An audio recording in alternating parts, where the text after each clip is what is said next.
Hello and welcome back to Retopology Masters. In this video I'll show you a very overpowered technique to quickly get the most out of sculpting as well as polygonal modeling. I'd like to thank Autodesk for sponsoring this series of videos and helping produce more great tutorials for you guys. So guys, in the previous videos I've shown you how you can retopologize polygonal booleans, CAD models, and in this video I'll show you how you can retopologize your sculpts as well. So here I'm using Zbrush to sculpt this miscellaneous sci-fi helmet.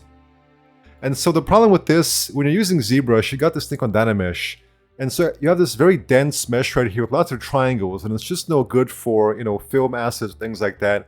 And, it takes a lot of time to just kind of sculpt all this and polish this, sharpen things up. So I think what I like to do sometimes is I like to just spend a little bit of time in Zbrush because you have the power of, quickly moving things around, establishing shapes, and you can very quickly just move around, thousands, millions of polygons here. And so it's very good for experimenting with shapes. However, whenever you want to add small details here, it can be more difficult. Especially if you want to create a nice, simple mesh for unwrapping, texturing, and things like that. So pretty much at this point, I'm going to export this and retopologize as 3ds Max using the Retopology modifier. So first thing I can do is I don't need the full mesh here, I just need a little bit more than half right here. So I'll get this, and I will delete hidden.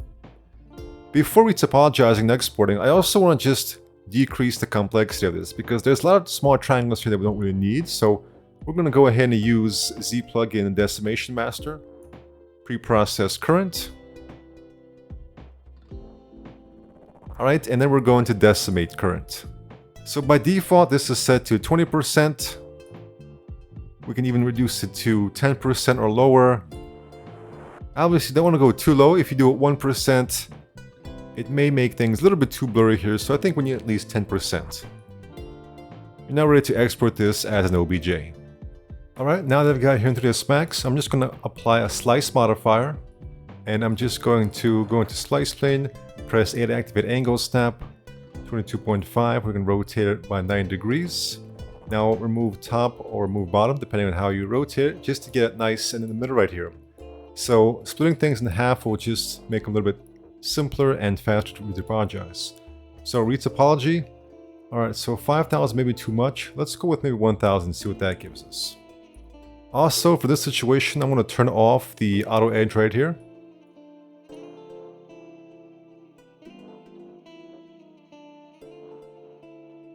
Alright, so we've got this kind of mesh right here. And so what I can actually do is apply another retopology modifier, and this time we can go to a slightly lower amount right here. Also with auto edge turned off.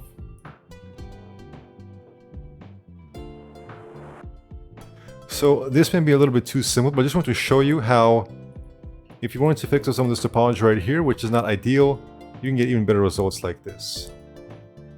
So we can actually use this, for example, if you want to get very smooth results here, we can actually keep a copy of this. And we can, for example, use conform later on to conform it to this smooth surface right here. Alright. So essentially, for this one, I'm going to delete it, and we can convert both of them to editable poly right here. So now we can start doing some things that will be more difficult to do with sculpting, but are very easy to do with polygons. We can very easily do things like cut right here, and cut out the visor, for example.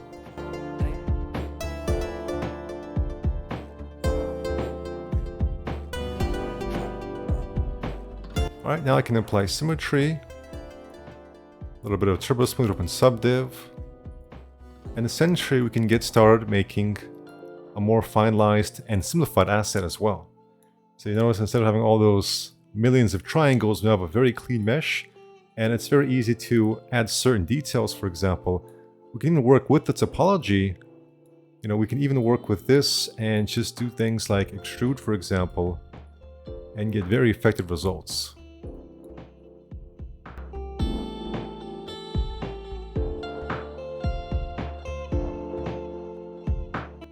Easily straighten things out as well.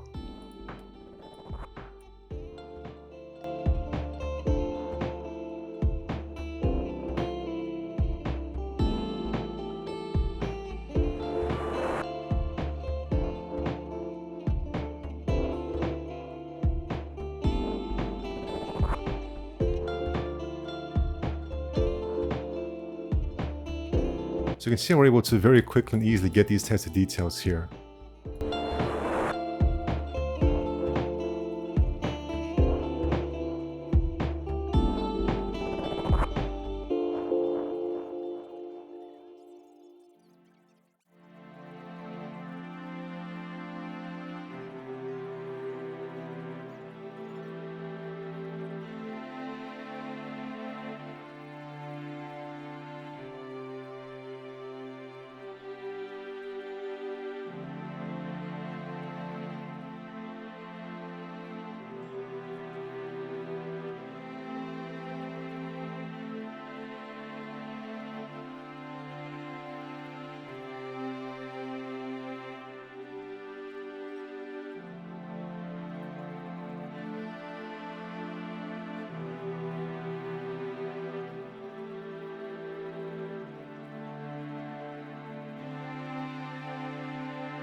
So as you can see with this technique, I was able to very easily go from what you see here on the left to what you see here on the right. It of course is not for every type of object, but for some more creative freeform objects like this, it can be a very overpowered technique and really helpful. Thank you for watching and take care.